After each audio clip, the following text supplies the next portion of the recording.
This video is sponsored by OBSBot. This is my main video rig for YouTube, filmmaking, all of that stuff. It's a Sony FX30 and it's definitely a work in progress, but it's already a very capable camera. And this is a PTZ camera, and it might just be the next unexpected item you start throwing in your kit bag all the time. So what exactly is a PTZ camera and why are they kind of blowing up right now? Why might you or might you not want one of these in your filmmaking arsenal? Let's talk about it.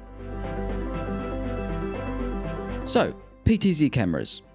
Kind of looks a bit like a funky webcam, right? And it's because it kind of is. PTZ stands for pan, tilt, and zoom.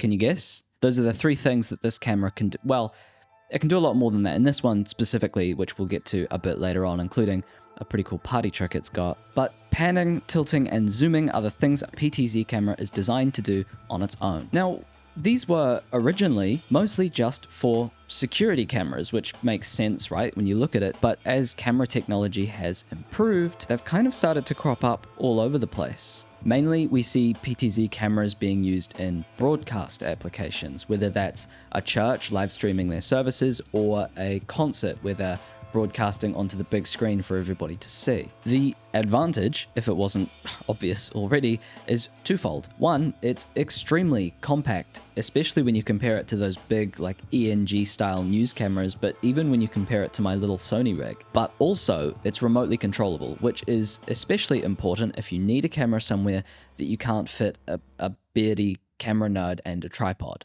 It's also extremely useful if you're sitting behind a switcher and you need to make little adjustments on the fly to frame people up on stage or something. But I'm not really a broadcast guy, and you probably aren't either. So why do we, creators, filmmakers, give a shit? Well, like I said before, technology marches on, and these things are really good now. Up until a few years ago, unless you shelled out thousands and thousands of dollars, the best you were getting out of one of these was webcam quality at best. But now they're completely usable, and what that means for us is we've just unlocked a new problem-solving tool. If you need a camera somewhere super whack, no problem. If you need to be able to set up a camera really far away and then adjust the framing remotely, no problem. But more than just MacGyvering solutions with this, having it in mind can get that creative juice machine churning away. I've already seen wedding filmmakers sticking these to walls and windows as like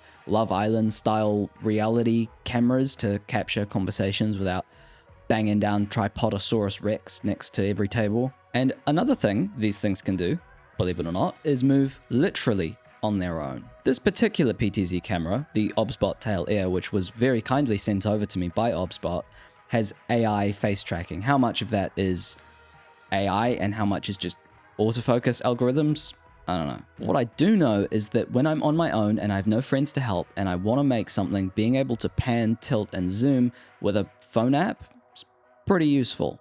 But I don't even need to, because I can do it with my fingers, which to be honest, I'm still a little freaked out by, but a double tap of my face keeps me in the frame, no controls required. Another neat way to use PTZ cameras is don't shoot vertical short form. Because this has a native vertical mode, it can just whiz itself around and shoot sideways, which is a lot quicker and easier than trying to mount my Sony camera on the wrong side.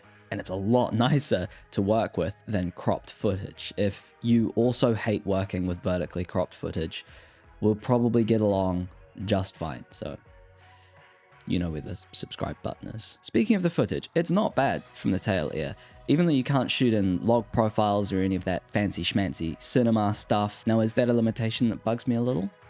Yeah. Would I like it if every camera shot Aerolog C? Yeah. But it's important to remember that there are a lot of content creators who aren't also trying to be feature film cinematographers one day. Most of them just need a camera to film their cooking or their rock climbing or their kayaking. Most of them are not shooting in log because they simply don't need to. And that's the real trick with these cameras, is just how versatile they are. You can get one of these and be up and running in no time without a nerdy bone in your body. Or you can take complete control, set the shutter speed, ISO, and you could even put these little teensy weensy little ND filters on. How cute are they? You can record to micro SD on board, or you can record over USB or Ethernet if you're feeling fancy, or if you're running NDI. To top it all off, this thing has a battery which I did not expect. You could take this out and vlog with it. So, should you get one?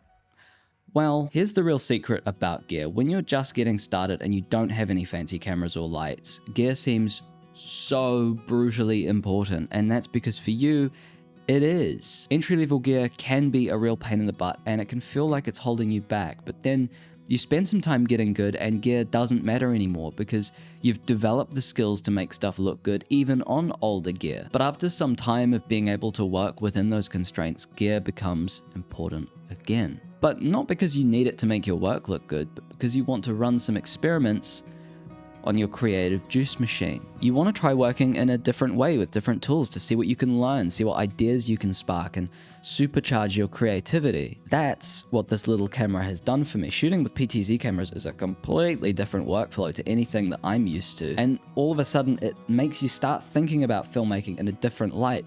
It starts pushing me to try new ideas, do things for fun, and more importantly than all of that, is to just start making stuff. If you're interested, please do go check out the OBSBot Tail Air. There's a link in the video description, and thank you to OBSBot for sponsoring this video. Stay hydrated, create art.